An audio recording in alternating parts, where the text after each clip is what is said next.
In this video we're going to adjust the horizontal clearance between the needle and the hook.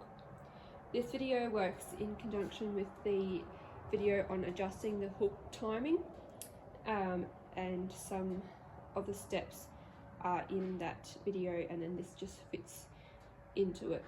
First off, we will remove some of these covers.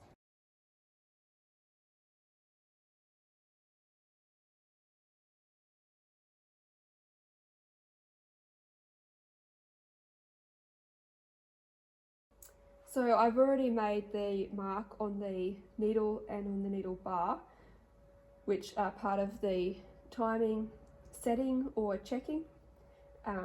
You probably don't 100% have to have made those marks, but it is handy to have some sort of mark to know where the hook and needle are supposed to line up, so that if something gets moved, you know where to go back to.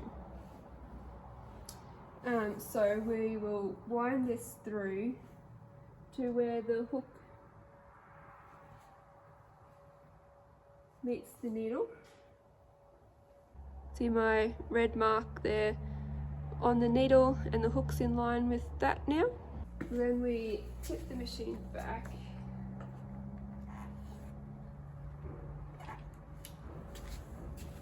to get a look under here, and just make a mark on this grub screw on this gear here, which is the one that you can get at when the hook and the needle line up. So you want it to be the last one that you loosen off. So we'll leave it and we'll wind this till we see another grub screw, and we'll loosen it off. And the next one, there's 3 usually. And then we'll go back to the point where the hook and the needle are meeting.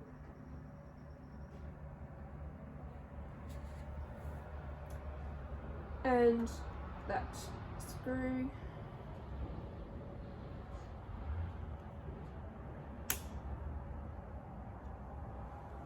loosen that off.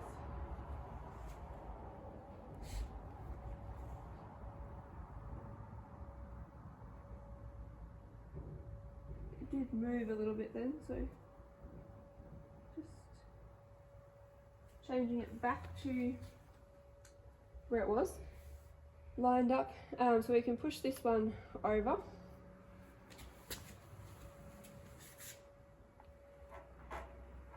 And now the hook assembly will spin. It's not locked in, so we don't really want to move it at the moment. To move the hook assembly, we need to loosen off these 2 bolts with the Allen head. So the ones on the gear are 3mm, and these are 4mm. I use a right angle screwdriver with a hex bit in it, but you can just use a normal Allen key.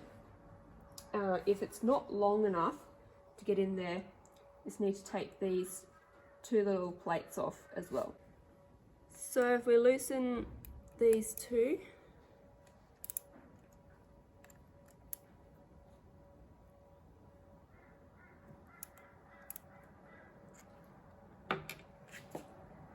then this whole thing will move. It wants to be quite close to the needle, so the best thing is to use your biggest needle that you sew with, and then set it so that it's just a whisper away from it, and then it won't be too far away from your smaller needles. As you tighten these back up again, sometimes it will move a little bit, just the whole angle,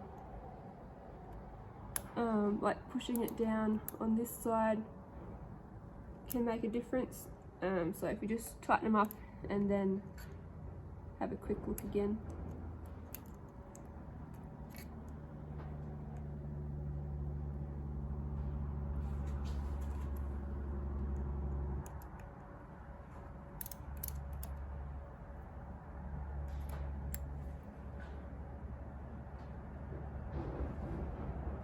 And then we make sure our timing is still right.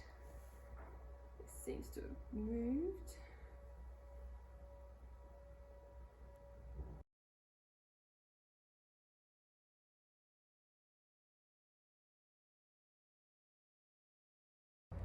Okay, so what was happening there was, as I was tipping it back and forward, the belt was just moving the wheel a little bit.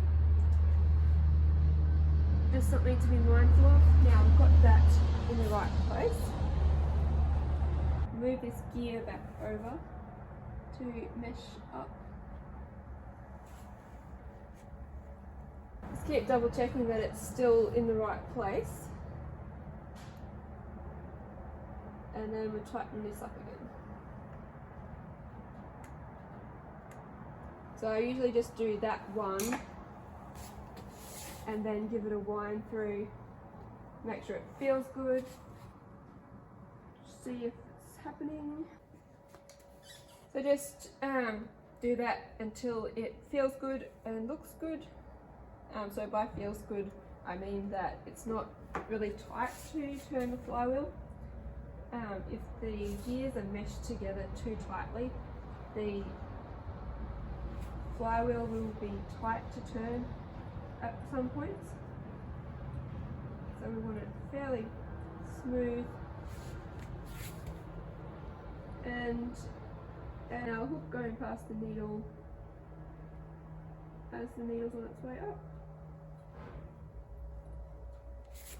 Make sure all the grub screws are done up tightly then, and probably double check these ones once you've finished, and then we can put it back together.